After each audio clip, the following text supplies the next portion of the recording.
Friends, welcome to my channel. कैसे हैं आप सब? उम्मीद करती हूँ कि आप स्वस्थ होंगे, तंदुरुस्त होंगे। दोस्तों, आज मैं आपको बताने जा रही हूँ कि दबी हुई नस होना या हाथ पैरों में सुन्नपन होना, नसों में ब्लॉकेज होना, इन सभी का इलाज सिर्फ एक ही चीज के द्वारा किया जा सकता है। इसमें अलग अलग दवाई लेने की आपको जरूरत नहीं पड़ेगी। तो दोस्तों, आपके 5 से 7 मिनट जरूर लगेंगे इस सारी जानकारी को लेने के लिए। तो प्लीज आप इस वीडियो को पूरा देखिएगा, क्योंकि अधूरी जानकारी से अच्छा है जानकारी ना ली जाए, पूरी जानकारी ली जाए, ताकि पूरा फायदा आपको हो सके। दोस्तों, अगर आपकी नसों में कमजोरी आ गई है, नसों में दर्द हो रहा है, नसों में ब्लॉकेज हो रही है, उठने बैठने में प्रॉब्लम हो रही है, सीढ़ियां चढ़ने में उतरने में तकलीफ हो रही है, सांस फूल रही है, चलते हुए नसों में खिंचाव हो रहा है, पैरों में बहुत ज्यादा दर्द रहता है, तो ऐसे में ये वीडियो सभी के लिए बहुत फायदेमंद है। क्योंकि आज मैं आप लोगों के साथ ऐसा घरेलू उपाय शेयर करने वाली हूँ जिसकी मदद से ये सारी की सारी तकलीफें जड़ से खत्म हो जाएंगी। नसों में दर्द है, ब्लॉकेज की परेशानी है, जोड़ों में दर्द रहता है, मांसपेशियों में खिंचाव रहता है, तो ये सभी समस्याएं पूरी तरह से ठीक हो जाएंगी।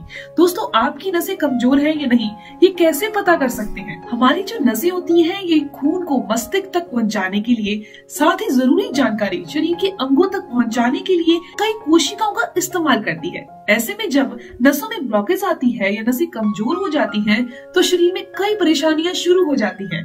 हमें शरीर में नसों में और हड्डियों में दर्द का सामना करना पड़ता है, जैसे कि हार्ट अटैक आ जाना, अचानक से चक्कर आ जाना, शरीर में कमजोरी महसूस होना, डायबिटीज हो जाना, गठिए का दर्द होना, ट्यूमर हो जाना। यह सारी समस्याएं नसों की कमजोरी की वजह से होती हैं। इन वजह से आपके सिर में दर्द होना या चिड़चिड़ापन महसूस होता है। आइए अब हम जानते हैं नसों की कमजोरी के क्या क्या लक्षण होते हैं। दोस्तों, नसों में कमजोरी आने पर हाथ पैरों में सुन्नपन होना, झंझनाहट होनी, ये महसूस होता है। पैरों में भारीपन महसूस होता है। ये सारी समस्याएं नसों में कमजोरी आने के लक्षण है। नसों में कमजोरी तभी आती है जब नसों में ब्लड फ्लो अच्छे से नहीं हो पाता, या फिर विटामिन B12 और फॉलिक एसिड भी शरीर में कम हो जाता है। अगर आपको लंबे समय से माइग्रेन की समस्या है या सिर में दर्द बहुत लंबे समय से रहता है, तो आप इसे बिल्कुल भी इग्नोर ना करें, क्योंकि नसों में कमजोरी होने के ये कारण है। ब्लड प्रेशर का बढ़ना, रात में नींद नहीं आना, शरीर में खून की कमी होना, दिल की धड़कन का तेज होना। अगर आपको ऐसे लक्षण दिखाई दे रहे हैं, तो आपके शरीर में नसों में कमजोरी आनी शुरू हो गई है।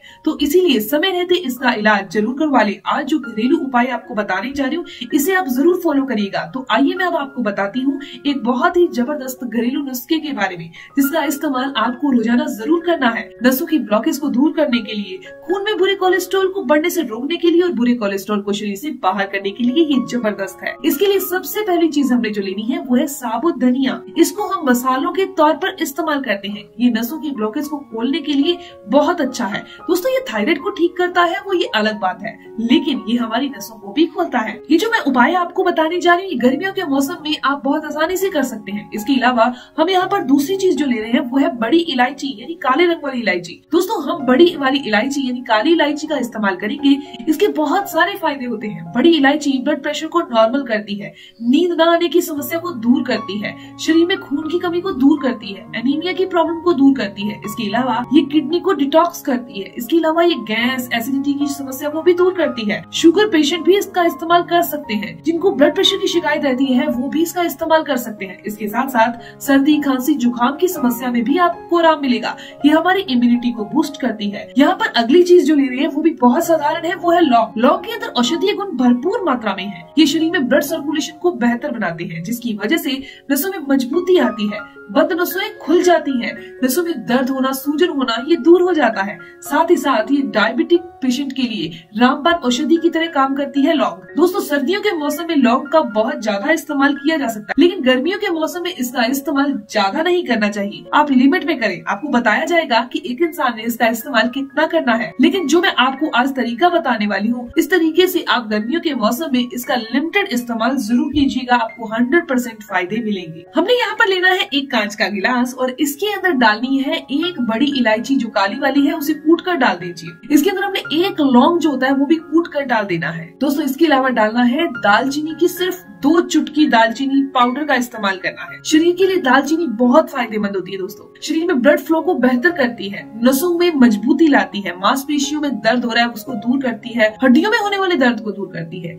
शुगर पेशेंट के लिए काफी फायदेमंद है। ये शुगर को बैलेंस करती है। दोस्तों इन तीनों चीजों को हम अच्छे से कूट लेंगे और इसे हम कांच के गिलास में डाल देंगे। साथ ही इसमें हम डाल रहे हैं 1 चम्मच धनिया के बीजों का। आपको लगभग 300 से लेकर 400 ml पानी लेना है। इसे रात भर के लिए भिगोकर इस तरीके से चारों के चारों औषधियों को छोड़ देना है ताकि चारों औषधियों के गुण इस पानी में चले जाएं। अब आपके मन में ये आएगा कि इसकी तासीर कैसे होगी। जब ये चारों चीजें आपस में मिक्स होंगी तो नॉर्मल सी तासीर होगी, न गर्म होगी न ठंडी होगी। रात भर के लिए आप इसे ऐसे ही छोड़ दीजिए। सुबह उठकर आपने इसे हल्का सा गर्म कर लेना है और इसे गिलास में छान लेना है। नॉर्मल टेम्परेचर पर जब आ जाए तो आपने सुबह सुबह खाली पेट इसका सेवन करना है। इसको बिल्कुल ठंडा करके इस्तेमाल नहीं करना, यानी आपने गुनगुना ही इस्तेमाल करना है। दोस्तों आप इसके अंदर आधा चम्मच शहद मिक्स कर सकते हैं, लेकिन डायबिटिक पेशेंट है तो किसी भी तरह का शहद, गुड़ या मीठे का इस्तेमाल, मिश्री का इस्तेमाल आप बिल्कुल नहीं कर सकते। तो आप इसे एज इट इज ही सुबह खाली पेट सिप सिप करके पी लीजिए। बिस्तर से उठते सार आपने इसी पानी का इस्तेमाल करना है। दोस्तों उसके बाद आप किसी और पानी को पीना चाहते हैं तो पी सकते हैं, लेकिन सुबह उठते सार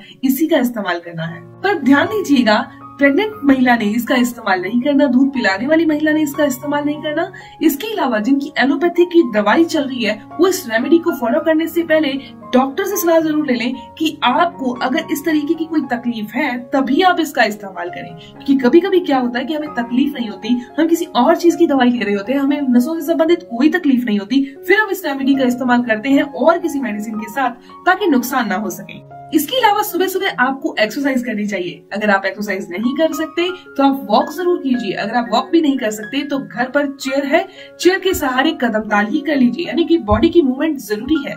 इसके अलावा विटामिन B12 और फॉलिक एसिड वाली चीजों का सेवन जरूर कीजिए, यानी कि दूध और दूध से बनी चीजों का सेवन कीजिए। अगर आपकी बॉडी में फॉलिक एसिड कम है, विटामिन B12 भी कम है, तो आप अलसी का सेवन जरूर कर लीजिए, क्योंकि ये अलसी के अंदर विटामिन B12 और फॉलिक एसिड होता है जो नसों को मजबूती देता है, हाथ पैर में सुन्नपन की समस्या को दूर करता है, ब्लड फ्लो को अच्छा कर देता है। भूनकर इसका इस्तेमाल किया जाता है, बहुत आसान है, आधा चम्मच ही इस्तेमाल करना है। भुनी हुई अलसी का पाउडर बनाकर पानी में डालकर या फिर किसी सैलेड के ऊपर डालकर भी इसका इस्तेमाल कर सकते हैं।